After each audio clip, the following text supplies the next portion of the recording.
گردیزی سادات میں بھی پھوٹ پڑ چکی ہے. بی بی سیدہ روبینہ گردیزی صاحبہ جو ہیں انہوں نے بھی بڑا نقصان کیا آپ کا. تو کیا سمجھتے ہیں آپ کہ کیا ضرورت نہیں ہے کہ گردیزی خاندان میں کم از کم اتحاد کی ضرورت ہے؟ یہ بھی اس پہ بھی آپ بات نہیں کر سکتے. کوئی بات سمجھ نہیں آ رہی یا ہم سمجھ نہیں پا رہے یا آپ سمجھا نہیں پا رہے, ذرا یہ تو بتائیں. میں ذاتی طور پہ کوئی عمران خان کا رشتہ دار تو نہیں ہوں, اور جہاں مجھے کرپشن سے پاک کوئی لیڈر نظر آئے گا میں اس کا ساتھ دوں, چاہے وہ عمران خان ہو چاہے کوئی اور.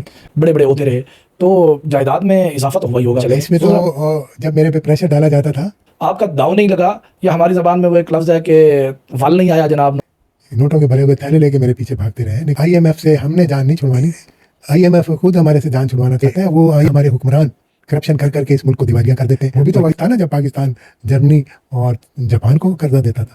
ہمیں نہ نون لیگ سے دشمنی ہے نہ پیپلز پارٹی سے دشمنی. ایسی کیا خاص بات تھی آپ میں کہ ایوانوں میں یہ فیصلے ہو گئے کہ آپ کو ہرایا جانا ہے؟ یہ کہیں خوش فہمی تو نہیں ہے آپ کو؟ بہت سے لوگ سمجھتے تھے کہ میں انبیٹیبل ہوں.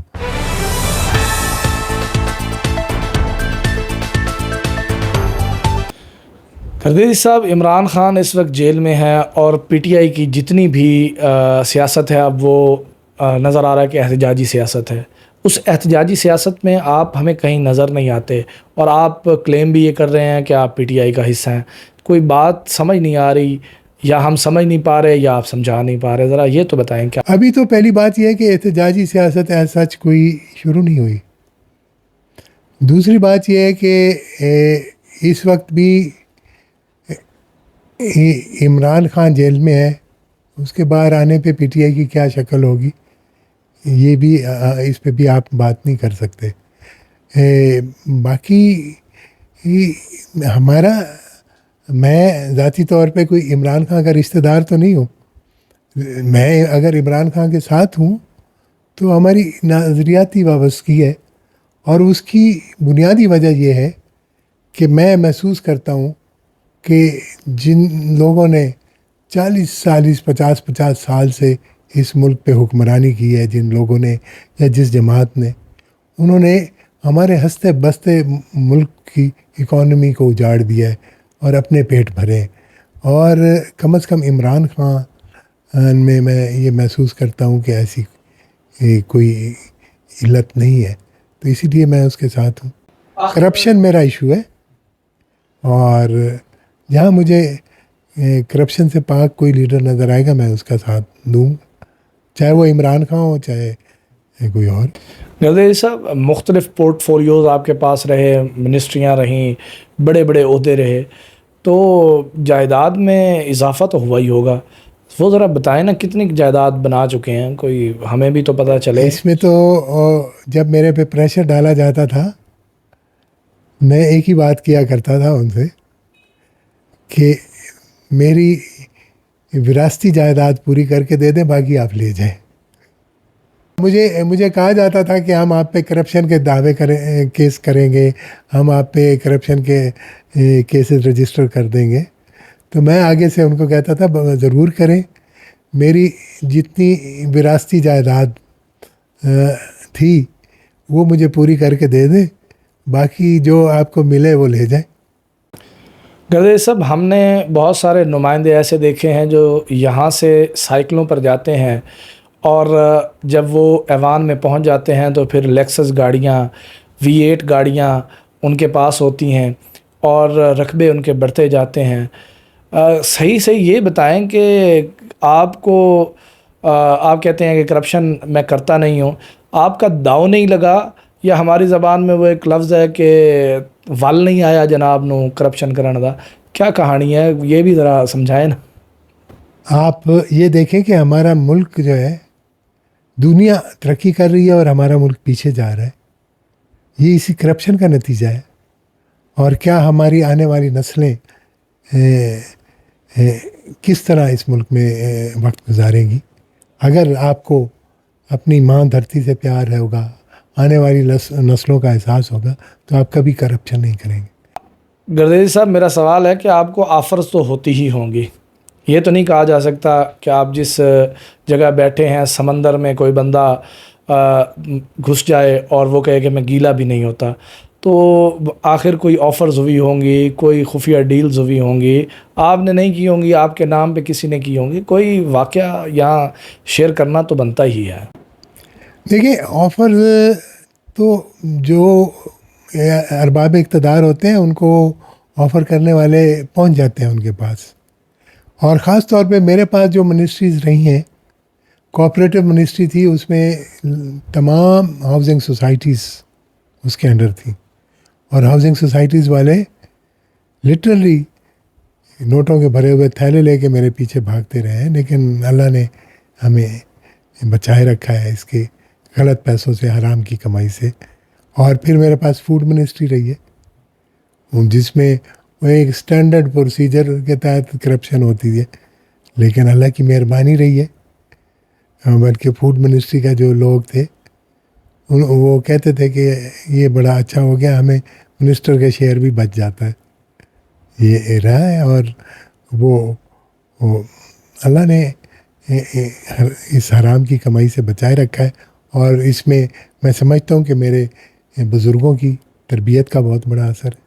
گردیری صاحب, مہنگائی کا ایک بے ہنگم طوفان آ چکا ہے ملک میں, اور لوگ جو ہیں وہ اپنے بجلی کے بلوں میں پھنسے ہوئے ہیں.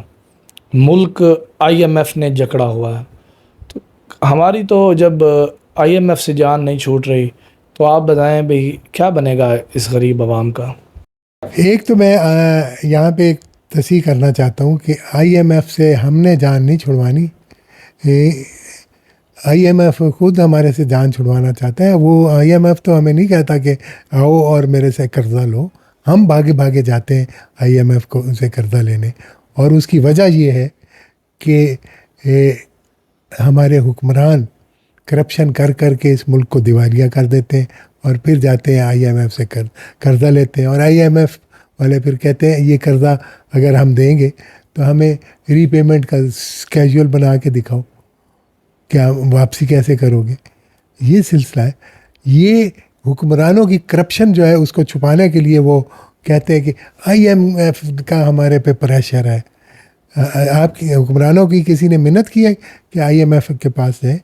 وہ تو اکانومی کو اس نیج پہ لے آئے ہیں کہ آئی ایم ایف کے پاس جا کے تو آپ کو ایک فائنینشیل سپورٹ لینی پڑتی ہے. اور پھر آپ کے جو دوست ممالک ہیں وہ بھی یہ ہاتھ کھینچ لیتے ہیں. وہ سوچتے ہیں کہ اگر آئی ایم ایف پروگرام چل رہا ہوگا تو پھر ملک کی اکانومی کو ایک گارنٹی ہوگی یا سپورٹ ہوگی, تو شاید ہمارے پیسے بھی ڈوبنے سے بچ جائیں. اگر آئی ایم ایف کا پروگرام نہ چل رہا ہو تو دوست ممالک بھی انسیکیور محسوس کرتے ہوئے اپنا سرمایہ یا پیسہ نہیں دیتے. تو وہ ممالک جن کے کچھ بھی نہیں تھا, وہ آج پاکستان ان سے مانگتا پھر رہا ہے. وہ بھی تو وقت تھا نا جب پاکستان جرمنی اور جاپان کو قرضہ دیتا تھا. اور یہی پچھلے 40-50 سال کے حکم میں جنہوں نے 4 بار مرکز میں حکومتیں کی ہیں, 5 بار مرکز میں حکومتیں کی ہیں, 6-8 بار صوبوں میں حکومتیں کی ہیں. وہی جماعتیں تو ہیں اس بدحالی کی ذمہ دار, جس پہ عوام کو سوچنا چاہیے. ہم صرف سوچتے ہیں تو پھر سوچ کے ہمیں ان جماعتوں سے دور رہنا پڑتا ہے. ہمارا ایک نیچرل ایک نتیجہ یہ ہوتا ہے. ورنہ ہمیں نہ نون لیگ سے دشمنی ہے, نہ پیپلز پارٹی سے دشمنی. ہمیں محبت ہے تو اپنی ماں دھرتی سے, جس کی وجہ سے ہم کہتے ہیں کہ یہ بے ایمان کرپٹ حکمران اس ملک پہ رول نہ کریں. گردیری صاحب, آپ دعویٰ کر رہے ہیں کہ فارم 47 جو ہے اس کے تحت آپ کو ہرایا گیا. آخر ایسی کیا وجہ ہے دور دراز کے ایک ایم پی اے کو ہرانے کے لیے غیر مرئی طاقتیں وہ حرکت میں آئیں؟ ایسی کیا خاص بات تھی آپ میں کہ ایسا کچھ کرنے کی ان طاقتوں کو کوئی ضرورت پڑی, یا ایوانوں میں یہ فیصلے ہو گئے کہ آپ کو ہرایا جانا ہے؟ یہ کہیں خوش فہمی تو نہیں ہے آپ کو؟ بہت سے لوگ سمجھتے تھے کہ میں انبیٹیبل ہوں, اس لیے ان کا ٹارگٹ تھا کہ کسی طریقے اس کو ہرایا جائے. میں ایک شخص کا نام نہیں لوں گا, اس نے بہت پہلے مجھے کہا تھا کہ آپ کب ریٹائر ہوں گے, جب آپ ریٹائر ہوں گے تو ہمارا چانس بنے گا. تو اس طرح کے ایک سینٹیمنٹ تھے کچھ لوگوں کے دلوں میں. گردیزی صاحب, اب یہاں عوام کا ایک بڑا بھرپور سوال بھی ہے اور میرے خیال میں لمحہ فکریہ بھی ہے کہ یہ مجھے بتائیں کہ سید گروپ میں ایک بڑا مسئلہ چل رہا ہے کہ سادات کتالپور کے مخالف اس وقت سادات کرنگا ہیں, یعنی سید عابد امام شاہ صاحب کے مد مقابل سید مختار شاہ صاحب اور ڈاکٹر سید خاور علی شاہ صاحب کے مقابلے میں ان کے قریبی عزیز سید حاجی بابا شاہ صاحب وہ پہلے تھے. اب آپ کے گھر میں بھی یہ مسئلہ شروع ہو گیا, چک نورنگ شاہ بھی کتالپور کی اس پیروی میں چل پڑا ہے کہ گردیزی سادات میں بھی پھوٹ پڑ چکی ہے. بی بی سیدہ روبینہ گردیزی صاحبہ جو ہیں وہ انہوں نے بھی بڑا نقصان کیا آپ کا, تو کیا سمجھتے ہیں آپ کہ کیا ضرورت نہیں ہے کہ گردیزی خاندان میں کم از کم اتحاد کی ضرورت ہے؟